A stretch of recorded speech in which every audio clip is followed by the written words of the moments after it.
So by now you would have developed an understanding of what the public sector and the private sector are and who owns businesses within those particular sectors. The private sector is, remember that one, which has people, individuals, or groups of individuals, or normal citizens of a country owning that business would be considered part of the private sector. Public sector, on the other hand, would be all those businesses which are run and governed by the state or the government of that country. Okay, now moving forward in this chapter, or rather in this video, we're going to be focusing only on the private sector businesses. Okay, remember, individuals, citizens, those businesses, the private sector businesses. And once people like you and I, everyday people, part of the citizens, paying taxes, surely not getting the return for our taxes, but we're still part of this country. And if we decide to set off on our own ventures, open a new restaurant, shop, or whatever, we will be involved in the private sector. And once we decide to go ahead with it, we have to formalize a legal structure. Okay, what that means is that you are going to have to be known by a certain category. You will have to be registered with the government in certain scenarios. So there will be certain requirements to become one type of business over the other within the private sector. But largely, the biggest differentiating factor between these businesses is the amount of finance each is able to generate. Okay, now of course, when we dive individually into these individual businesses, we'll talk about it in more detail, but understand that most businesses would start off as being a sole trader. Okay, it's the easiest way to set up a business. You don't have to put much money down, and if you have an idea, surely you can follow as a sole trader. Sole meaning one, so one trader, one person, one owner. And if you need more finance, if you want to grow as a business, you're going to have to look to expand and maybe become a partnership. If you want even more finance, you're going to have to become a limited company because they have a higher chance or a better ability to generate finance. Okay. Cooperatives are slightly different, so I've kept them in the end, but they're still in the private sector. When we get to that, we'll discuss it in more detail. So within this video, I'm going to be talking about sole trader and partnership, particularly. Limited company is going to follow. And just a note here that whenever you look at limited company, there will be two types called private limited company and public limited company. All right, private and public limited company, that video will describe exactly how one is different from the other one. But in this one, we will discuss what a sole trader does and a partnership does. Starting with the concept of limited liability. Now the word liability simply by itself means owing someone. Things that you owe. And limited, of course, mean restricted. So whatever you owe in this scenario is restricted to the amount that you owe. Okay, that's what limited liability means. But in a grand scheme, in terms of business, what it simply means that when you've invested in a business, you're an owner, you're a shareholder, only the amount that you've invested in the business will be at risk of being taken away. Your personal assets, your home, your car, your jewelry, or any other thing that you may have that you categorize as your personal assets, which were no part of your investment in the business, they will remain yours. Even if the business fails, no one can take those away from you to sell to make up the money for the losses that will have to be covered. That process or that concept known as limited liability, where in the event of a potential loss, only the amount invested in the company is at risk of being lost, not the owner's personal assets. Okay, so let's say here's an owner. He has his own home, has a piano, has a pretty nice looking drum kit, and has his own money. And of course, some of this money will be of a personal nature, saved and kept aside. Some of it will be invested in the business. And in the case of limited liability, only the amount that you've invested is at risk of being taken away. Okay, the rest of it, house, piano, and the rest of it remains with the owner. that is limited liability. Now, I'm sure at this point you guys are thinking, oh, that's a pretty nice thing. We should start a business. None of our own money is going to be lost, and it's just a little investment. Well, not all businesses have limited liability as an option.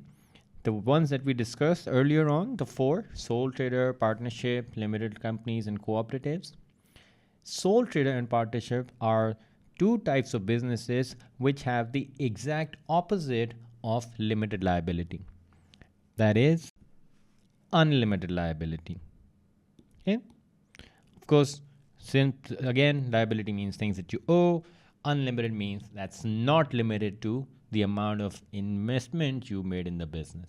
Okay, so what it means is if the business fails, all the personal assets and the assets that are invested in the business are at risk of being taken away. So when you invest, this is also at risk. This is also at risk. This is also. Okay? Of course, it doesn't mean person goes to the business and plays a piano, plays a killer drum solo and gets the job done. It just simply means that he owns one of these things, and because all of these are linked to the owner, therefore all of these are linked to the business. And if the business fails and the business has losses which they cannot cover with the invested amount in the business, whoever the people are who are coming for their money, the banks, the debtors, the goons, whoever they may be, they're not going to stop at the money invested in the business. They're going to take it out of your personal pockets as well. That is unlimited liability. Sadly, that's one of the main features of a sole trader, that if you decide to begin your business as a sole trader, also known as a sole proprietor, the first challenge that you're going to face is going to be of unlimited liability, where you can be sued for your personal assets as well. Quick pause. If you're finding value in this explanation, there's so much more to discover. At Alt Academy, we break down every A-level concept with the same level of clarity. Now, let's continue. Now, what defines a sole trader or a sole proprietor is that there is only one owner. In the end, the buck stops at one person. He is the person who's invested all the money, who's putting in the effort, who's opening the store, closing them at night, keeping all the records, making the sales, buying all the raw materials, hiring workers, training them even. So this is a person who's fully responsible for all aspects within a business. Another problem that sole traders face is their inability to raise finance. When I say inability, yes, they have their own money, but in order to raise more finance, it technically means they have to move away from their business, shut it down for a day, and go running after banks and people who may lend them money. So if he does that, then that technically means you're not making any sales. So it's hard to take the money out, the time out to go and look for the money. And on top of that, when you're a sole trader, single guy, going to a bank asking for money, they'll be like, who are you? Show us a business plan, show us your past data. Do you have any track record for success? Do you have any special abilities? So that you're going to have to use a lot of tools to convince anyone to lend you money being a sole trader. And of course, there's only so much you can raise from your own pocket or stealing from your mom's purse, right? So it has to be, it'll be very difficult to raise large amounts for sole traders. However, it's the most convenient and the easiest way to start a business. You're driving down the road, you see on the side there's vendors of all sorts, people selling things at the traffic lights. They're single owners minding their own business. And I mean, not disturbing you, not that type of minding their own business, but running their own business. So easiest thing to do, and most people will start off at this point. And of course, when you do so, when you do become a sole proprietor, there are certain benefits that come with it. Okay, and firstly, most importantly, why a lot of people, their biggest motivation for remaining a sole trader is that they have all the control. You're the single owner, you don't have to listen to anyone, you don't have to justify your decisions to anyone. It's purely your own objectives, your abilities, your vision that you can execute being the sole owner of the business. On top of that, you keep all the profits. Yeah, that's a nice thing. I'm putting all the effort, I'm making all this money. I'd like to spend or at least keep it all for myself. So the profits are all yours. One more thing, and this is really the a very good unique point for a sole trader, is that because sole traders are involved directly in the business process, they, like I said, open the door, do the cash register, shelf the stock it with all the products. So they're minding the whole business themselves. And when customers come in, they have a direct line with the owner, which means you can develop close ties with them. And close ties mean you will probably end up having more loyal customers who like the personal touch of the owner. On top of that, you decide your own working hours, your own working conditions. If you don't want to wake up early, okay, open it at 10. It's your business. You decide what to do. And finally, when you do decide to go on your own, become a sole trader, you'd want to base it on things that you like, based on your interest. You have that autonomy. You have the choice to do it as a sole trader, as opposed to with any other structure. You will have to listen to what other people want to do as well. Okay. Now, of course, what has some advantages would also have certain disadvantages. And one that we've already discussed is that they have what we call unlimited liability. So personal assets could be lost if the business fails. On top of that, since it's the easiest and the most convenient way to start a business, anybody can do it. So it's going to be a highly competitive type of business. I mean, if like you see, when you go on the street, somebody selling vegetables on a stall, you'll see 3 or 4 more right beside him, and they're all fighting for the same purse, just your purse, right? So there'll be a lot of competition. You will have to do all the things yourselves, which mean the hours are going to be very long. You open the place, you close it, you do all the things, so it's your responsibility. On top of that, if you die, God forbid, I wish you a healthy, long life. But if a sole trader dies, there is no continuity. Okay? There is no transfer of ownership. There was one guy who owned it, now it's done, the business ends, someone else will take over, but then that person will be the owner and it will start from scratch in terms of the ownership of the business. And of course, taking full responsibility means you have to be answerable for all actions. If something goes south, if something goes bad, the customer has a complaint, who's going to be held responsible? It's the one owner. Right? So that's what a sole trader is, and it's of course a stepping stone for other things that this businessman or this entrepreneur would want to do. And of course, one of the more understandable objectives is to grow as a business. And when you want to grow, the biggest obstacle that comes in the way is your lack of finance, your lack of capital. And capital, of course, one person can raise only so much. With 2, you can raise twice as much. With 4 times as much. So I'm sure you're starting to establish a pattern here, and that the more the merrier. And when you bring in more owners into a sole trader business, it transforms from being a sole trader to a partnership. But you know what they say, right? It takes 2 to tango. Well, let's get ready to dance, because that's what a partnership is, where you understand that, look, being alone, being one owner, you will be limited by the time that you have, the effort that you can put in, the amount of money that you have. And in order to grow, you have to bring in more people.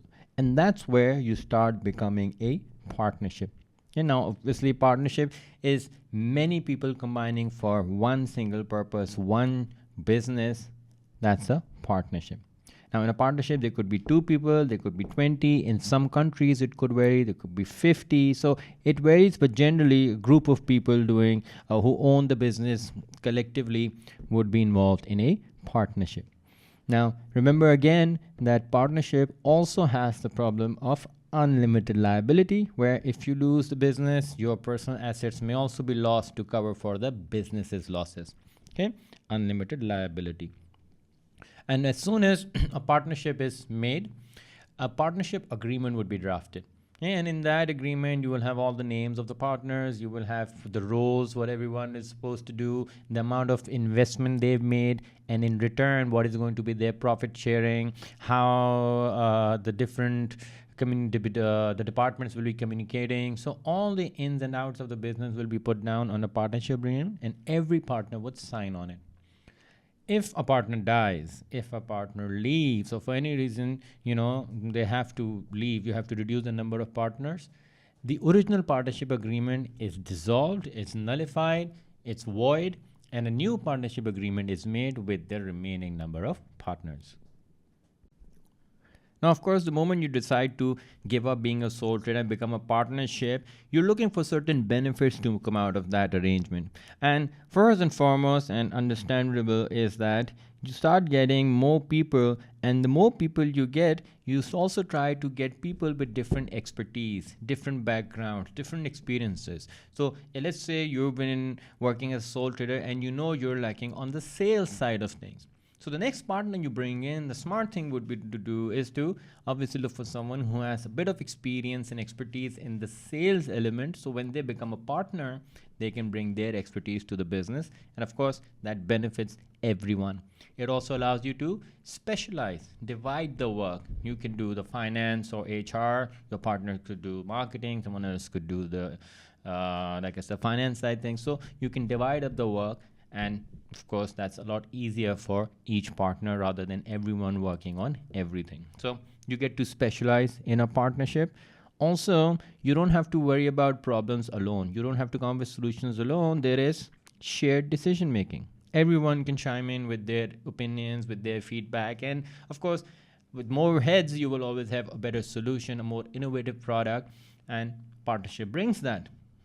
Additionally, as you bring in more people, of course, it's not going to be for free. What you're going to ask for is additional capital. Put some money down, come in as partner, then you can share the profits with us. So another way to get more capital is simply changing your legal structure from a sole trader to a partnership. And finally, which is also a nice thing, the losses are also shared. You will remember in sole trader, the losses and the profits both belong to the owner. Here, yes, the profits will be shared, that's a bad thing. But at the same time, the losses are also going to be shared, which means that it's a little easier on each partner. You don't have to cover all the losses on your own pocket. Everyone else can chip in when something bad comes up. So losses are shared. The disadvantages, of course, limited liability we already discussed. Profits are shared. As a sole trader, it was your show, it was your game. You put in all the money, but you also kept all the profits. At the partnership, you share it with all the partners according to the proportions given in the partnership agreement. Also, similar to a sole trader, partnership suffers from the problem of no continuity. So if a partner dies, if a partner leaves, then the original document, the original partnership agreement is cancelled and the new one's made with the new owners. And finally, you would also felt this when you're working on group projects and things like that, is that if you're not in the majority and if the majority makes a decision, then you're just bound by it. So let's say there are 5 partners, 3 of them agree on one point, the other 2 will have to follow because the 3 of them together are in the majority. So in partnership, you're often bound by partners' decisions, right or wrong. Sometimes they favor you, sometimes they go against you. So whichever way you look at it, you're going to have to follow what the majority wants to do. So another little lesson to take away from this is that when you go from being a sole trader to a partnership, the larger you get, the original owner's control starts to diminish, starts to come down.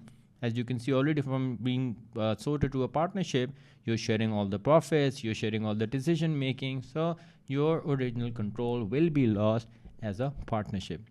But remember, if you have to grow, there's only so much you can raise on your own. There's only so much you can do on your own.